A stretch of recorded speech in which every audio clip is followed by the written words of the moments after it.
What's going on, everyone? Mimic here with another video. This one is highly requested updated video for best in slot traits per item, so I'm going to break it down for you guys in this video. So if you're new to the game or you're looking to play the game and you want to know what traits you want to be building on your items and your accessories and armors, you'll definitely want to watch this video because I'm going to break all of that down for you. We'll be covering a little bit about that. I'll give you guys my recommendations for new players or people wanting to play in NA, what I would recommend on your slots and pieces.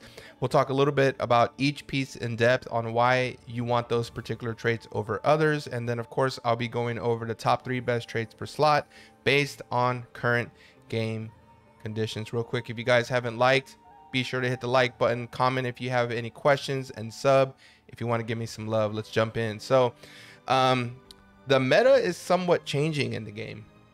Okay, slightly, not a lot.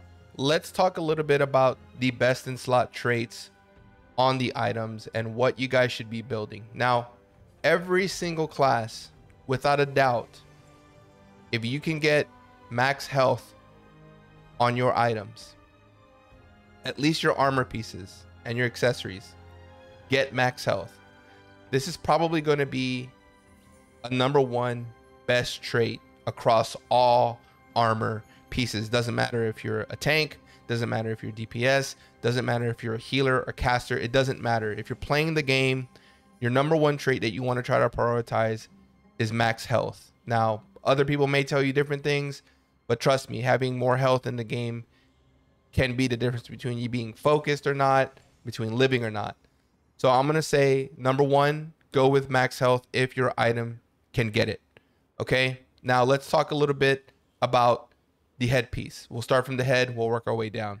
On the headpiece, not all headpieces can have all the different traits, but for the majority of them, they're roughly the same. So what I would recommend if you're trying to build out your traits is go again with that max health. That's going to be best in slot for your headpiece. On mine, I don't have it.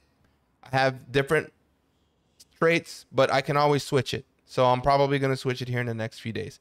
Go with max health, and then go with some sort of evasion, either melee evasion, melee endurance, ranged evasion, or ranged endurance with the cooldown speed. On your helmet, cooldown speed is going to be second best in slot. So it's max health and cooldown speed on your helmet. That's what you want to try to get.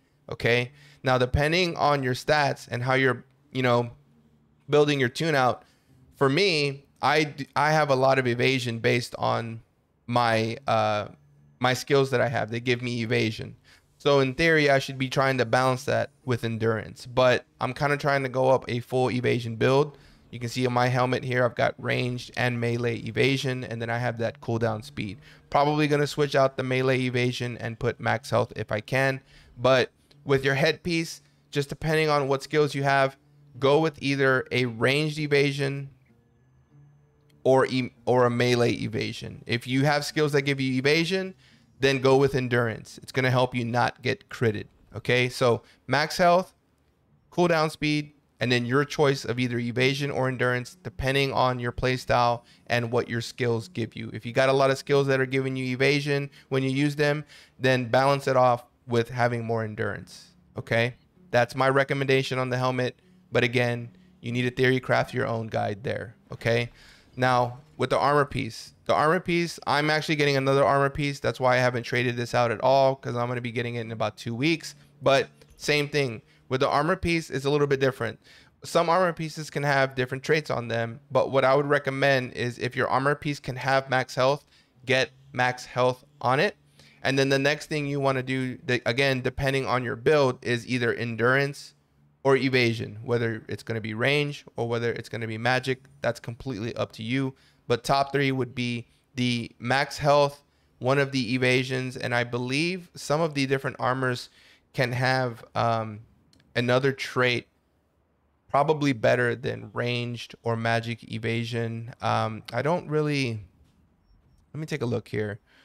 So with the armor pieces, I don't believe the ones, at least that you can get on the market, like the blue ones, have any other additional traits. I think they all have the same stat page here. So in my opinion, if they are able to give you max health, then that would be number one. If not, you could get like max mana or mana regen, just depending on, you know, if you're having mana regen problems, with most classes do have some type of mana regen problem.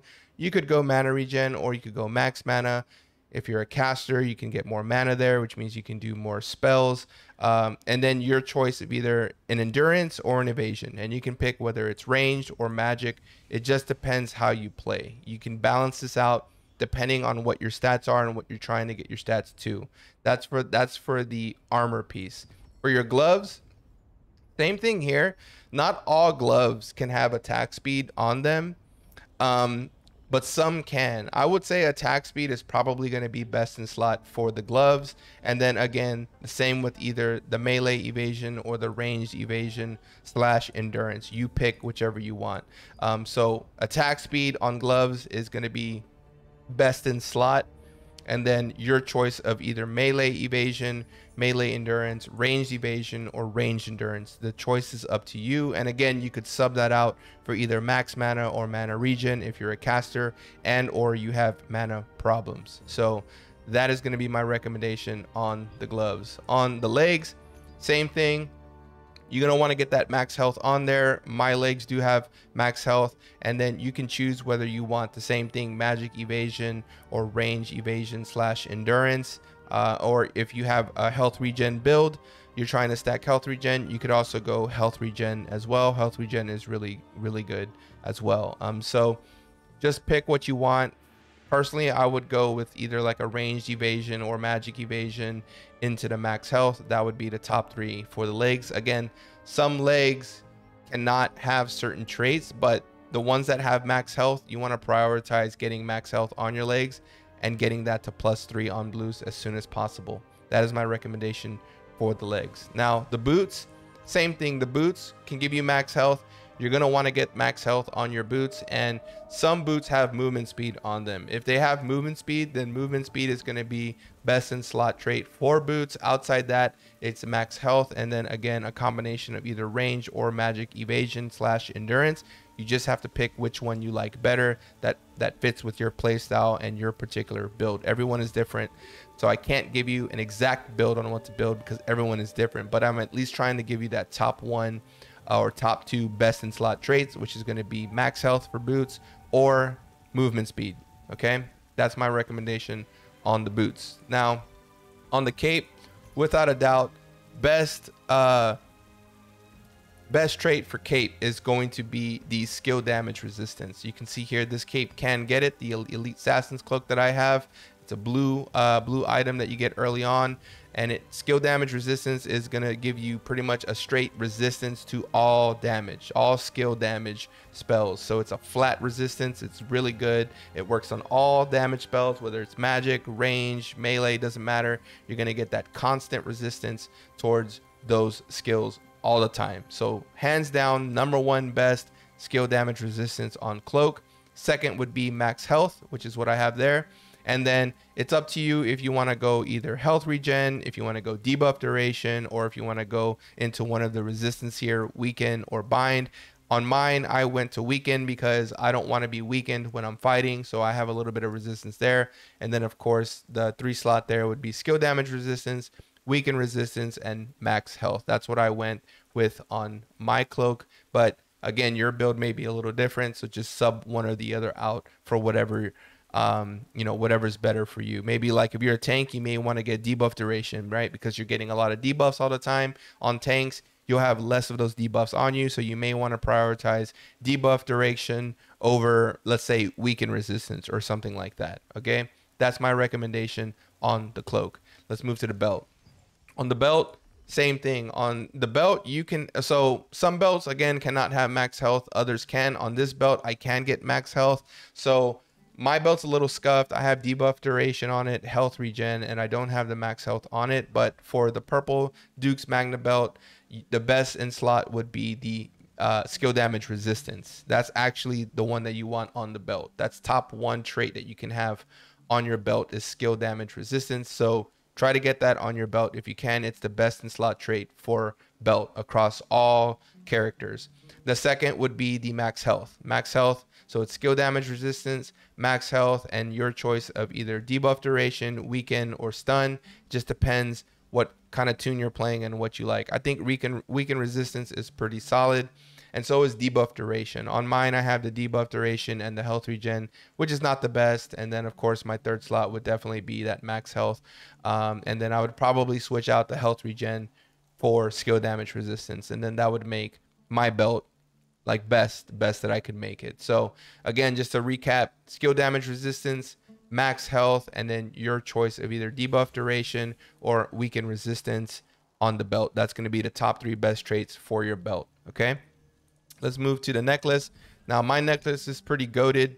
I've got the skill damage boost, which is going to do more damage on all your skills. Every single skill that you use is going to have a boost in damage on your necklace. If you get the skill damage boost trait, that is your best in slot trait, period, for your necklace. Skill damage boost.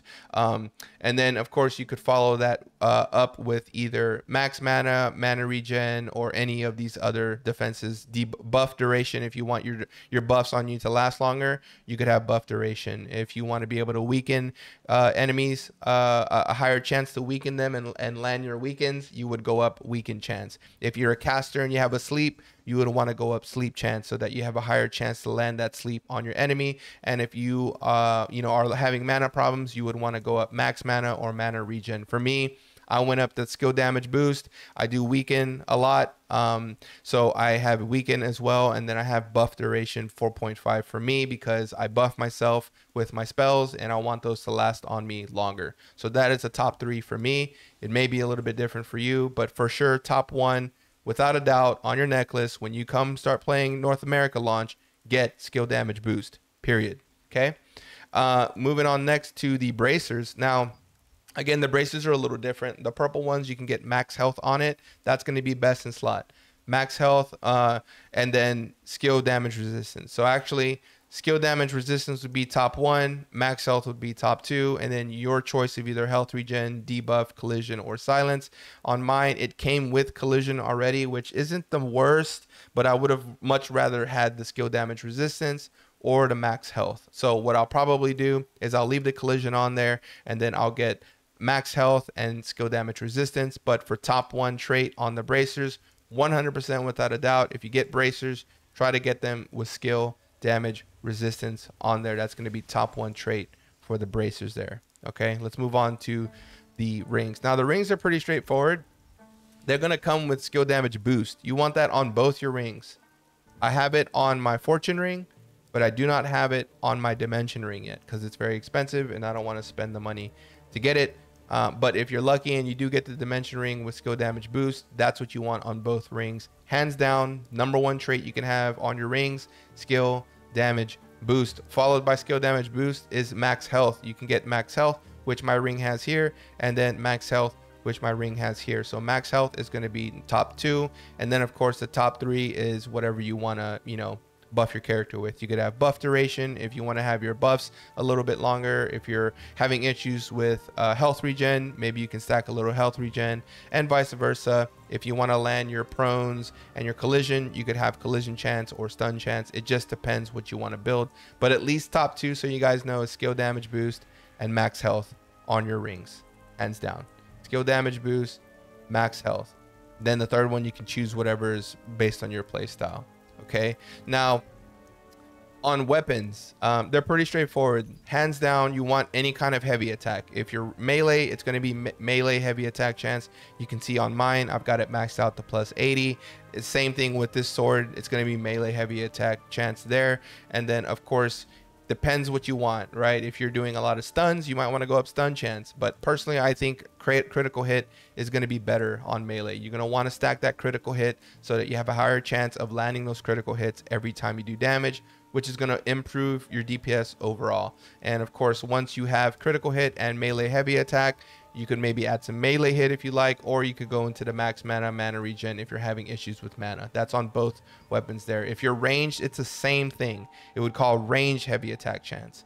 The only thing that changes is the name, but it's the same build for ranged, and it's the same thing for casters. If you're a caster, it's magic heavy attack chance. That's it. And then And actually here in about a week or so, they're actually changing the way all of these work. They're going to merge the stats. So it's not going to be melee heavy attack or range. It's just going to be heavy attack, which is really nice. They're kind of just conforming everything. So by the time you watch this video in a week or two, things may have changed. I'll release another video to kind of go through what those changes are. But for right now, this exact moment, the way I'm building it is melee heavy attack, critical hit, and then your choice of whatever you want on there. You can see on the dagger here, I've got the heavy attack, I've got the critical hit, and I've got the melee hit. I could switch the melee hit out for maybe health regen or stun chance if I like, but that's going to be top two at least, is melee, heavy, and then critical for sure for your weapons. Okay, now that covers all of that. What I want to talk about is the traits. So, you know, you can farm your traits if you want to farm them out, or you can buy them in the market. What I recommend is when you're looking for traits, if you have purples, then you can only up the level of the purple trait by getting blues. If you have blues, you can up the level of the blue trait by getting greens. So let's say I wanted to get a green heavy attack. This is how you do it. This is the easiest way to do it.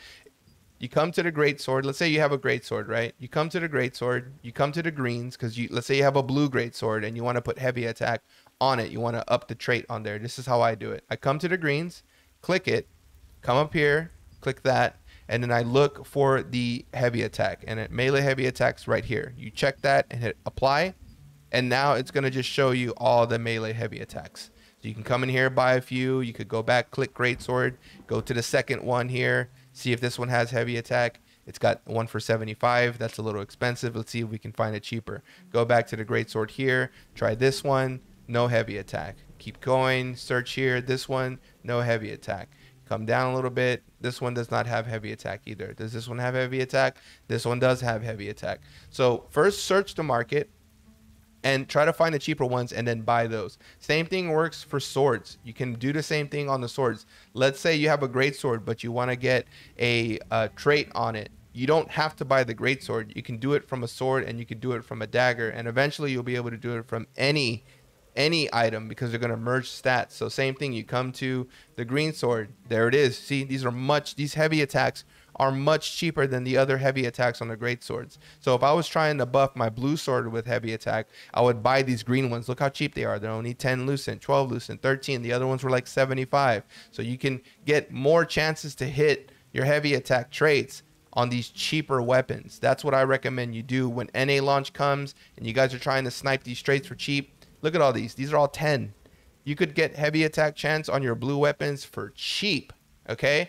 That is how I snipe the market. I just come in here and I search, and I keep searching until I find what I'm looking for. And then I just buy a bunch. I buy like 10, and then I try to tap it and tap it and tap it. If I fail, it's okay. You're going to get those blessings. I made a separate video on the blessings.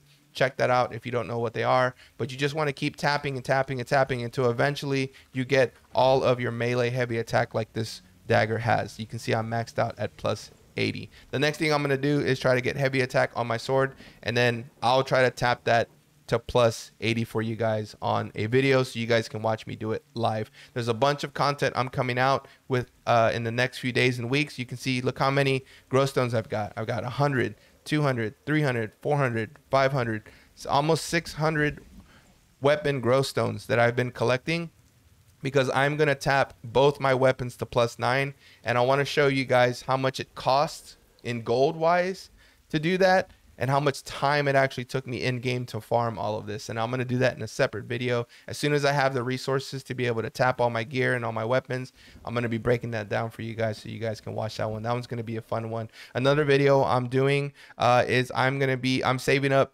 50 of these precious blessing pouches, and once I have 50, I'm going to be opening them up on a video one by one to see if I can hit any purples, and so that you guys can kind of see what the RNG odds are by getting these blessing pouches. I've got 32. I'm almost at 50. Once I get to 50, I'll be making a video on that. But that's the video, guys. I hope it makes sense.